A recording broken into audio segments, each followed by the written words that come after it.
Ta-da! And welcome to Josef's Model Railway and Toy Room. Thank you so much, as always, for joining me. Just a little bit of housekeeping. You don't need to like, follow, or subscribe to any of the videos I put out there. I just put them out there where I can. Have a holly jolly great time doing so. Now, in this video, if we just back, we've looked at the top 10 most expensive situations of bringing me onto this model railway to where we are to date. And then we also have been busy weathering up this spare siding, if you like, or line that we're starting to create a bit of a scene for where a heritage or preservation steam locomotives would be rolling back, getting ready, prepared, water, coal, all the rest of it. So, and you'll recall in that previous video, if you haven't seen it, I'm sure there's a link somewhere, we were building a little coal stave here, which we still haven't put into place. We're sort of starting to build the sections that we need in the scene. Then when we've got what we need, I'll sort of join it together somehow. So, right, we've got that coal staging section done. Now, the next one on the list, as we did briefly make mention of, we've got the JCB Backhoe. And as I've mentioned plenty of times before, Volvo Backhoe over at Noodle Knocker Junction. And we do, of course, have the Cat one over near the canal there where they're removing the old semaphore signal. Now, this time we've got this Oxford one. As I mentioned before, they actually make a telehandler, which would have been more practical for me, but it came with forks, not a scoop. And yes, I did actually explore the opportunity of obviously having someone 3D make a bucket, or I was just going to sort of cut one out using sort of thin plastic and create something. Well, I decided to just go with this one. And as always, we're going to go back to a previous video, a link that will definitely be appearing on your screen now, where we talk about where I originally had worked on my Volvo backhoe, about how simply I applied a little bit of model wash and a little bit of weathering powder just to give it that kind of used look, I suppose. I guess that's what we're trying to do, where it looks like it actually belongs in the scene.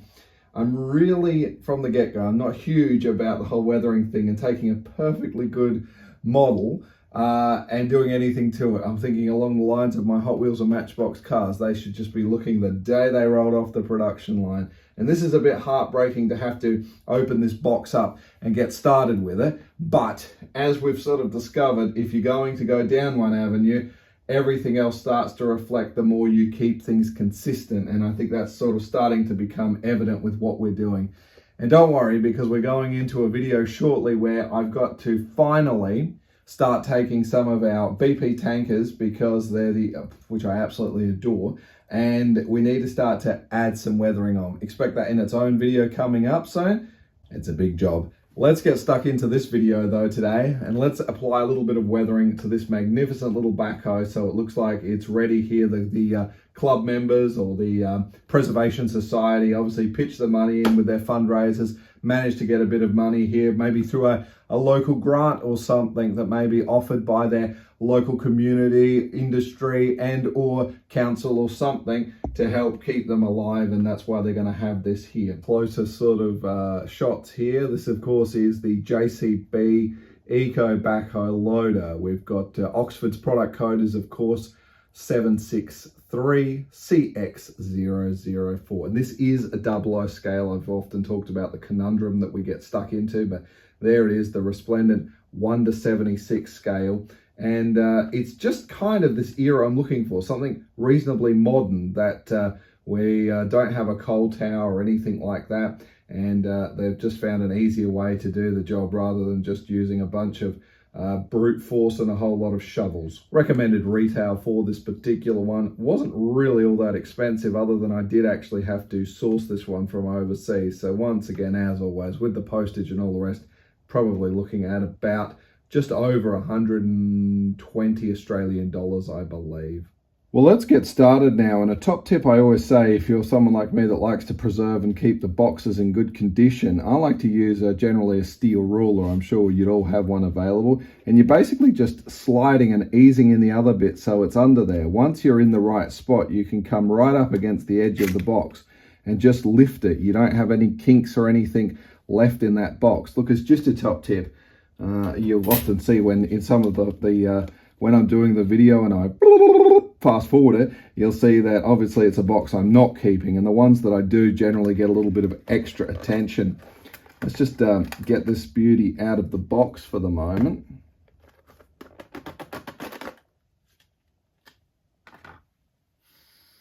It definitely smells like a keeper. Actually, it smells like nothing, unlike some other things we unbox. Let's have a quick look at this. It's magnificent. Absolutely, that detail is truly extraordinary. Fully posable, as you can imagine. Yeah, we can swing it around. We'll be able to get just what we need. We're probably not going to use the back bucket. It'll just be the front. But the fact that it can be opening to try and create a bit of perhaps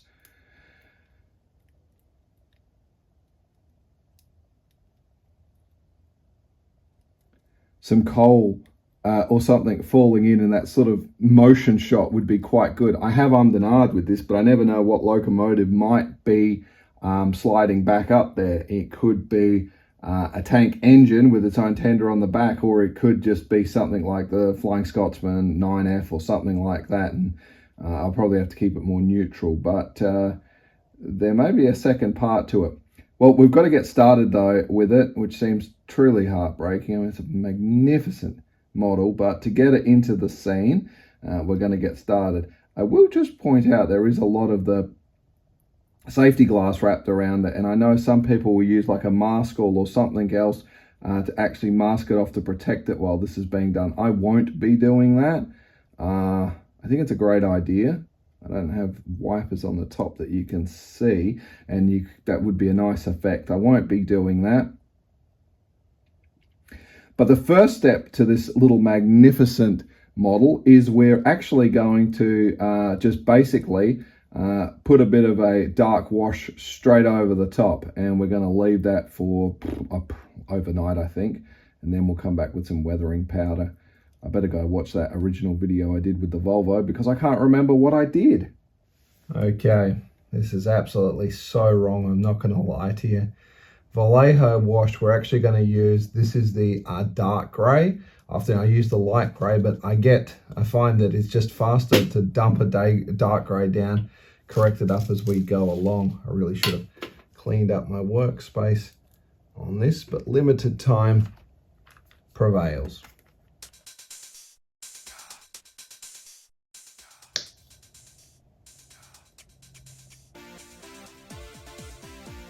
No rocket science on this one. You're just getting this stuff on where you can. Yeah, this will do. And this is, oh goodness me, this is so wrong. Oh, you just don't do that, do you? Well, I agree. You don't. Not a bit much there.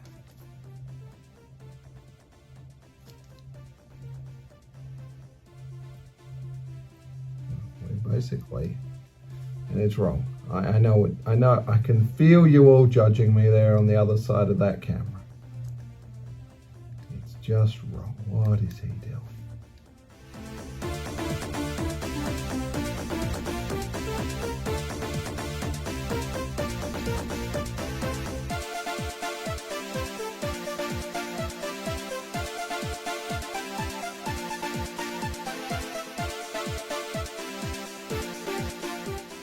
Make sure you get on the black bits too. Try and take some of that shine off of things.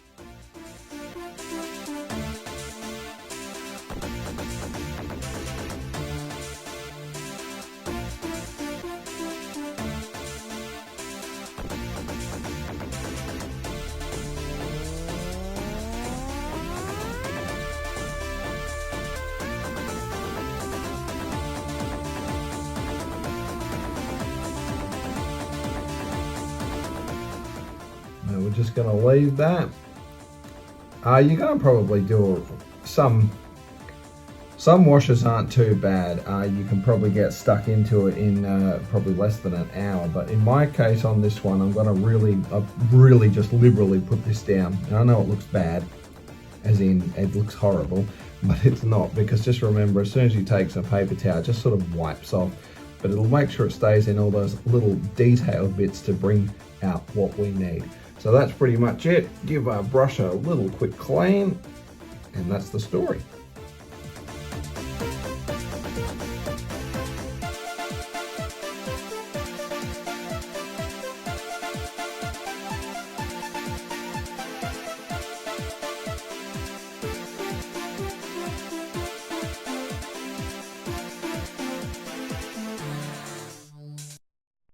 Okay, 24 hours and we're back. And may I just say, I went back to watch the previous video that we did on the Volvo one. And if you're looking for a video about how to weather your equipment, watch that video. It's well put together. It's very polished, good camera angles, everything else. For the most part in this one, apart from a quick howdy doody, we're just going to whiz by a lot of this. So we're just taking a cotton bud or Q-tip, and we've just applied a little bit of water to it. You can see what we're trying to do here, where we're just trying to bring up that ever so slight amount of detail, and it just takes the real shininess off. I still want it to look a reasonably modern piece of equipment.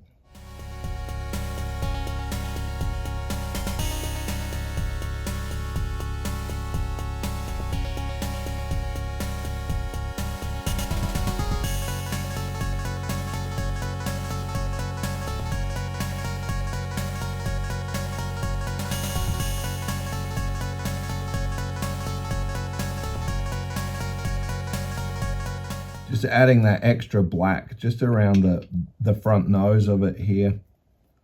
Probably can't see it, but just trying to go in quite heavy, just where it's literally lifting with that coal sort of dust that would appear from that. And all in all, it doesn't look too bad at all.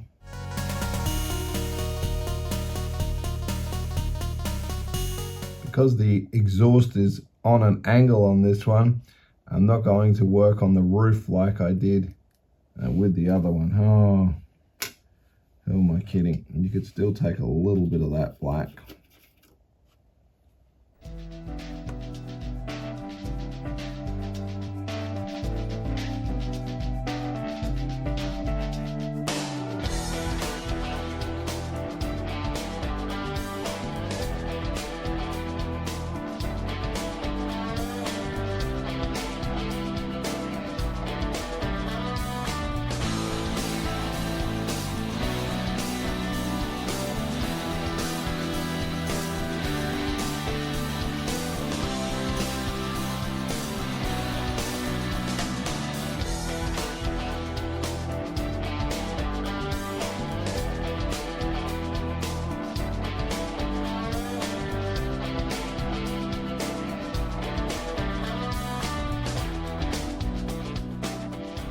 Well, girls and boys, ladies and gentlemen, thank you so much as always for joining me in this one. As you can see, there's plenty of action going on here as we're trying to get this scene going regarding the coal loading and things like that. But that aside, it's this particular Oxford JCB Backhoe that we've been noodling around with at the moment. And as we've just popped the figure on there, and I think this is the thing about putting the figure in a position that's not standing up perfectly straight, and that obviously when he's going to get in, you know, you manipulate your body. And I think it sort of gives you that, I think we call it the juxtaposition, where you sort of, is the feature the scenery? Was it the actual backhoe itself? Is it the figure getting into it? We're creating this kind of interest that sort of seems, well, believable in the human world. So that's pretty much where we're at. I'm really happy. I don't think we're going to do much else other than, until it's depending. I like the idea that we can keep sort of moving and adjusting this scene and maybe other scenes. Double O Dave does this quite a bit on his layouts, where the figures are constantly put into different applications as required to create a new story, if you like. So who knows? But at the moment, we've still got to keep working on this whole pocket of the world, which is where we'll carry on with. But we do now have a backhoe for them to make it a bit easier to just scoop up some coal, and in the other locomotives they can just drop it straight in, and I think this is a good way to go. So look, thank you so much as always for joining me. and I'll certainly look forward to seeing you in that next one. Toodles!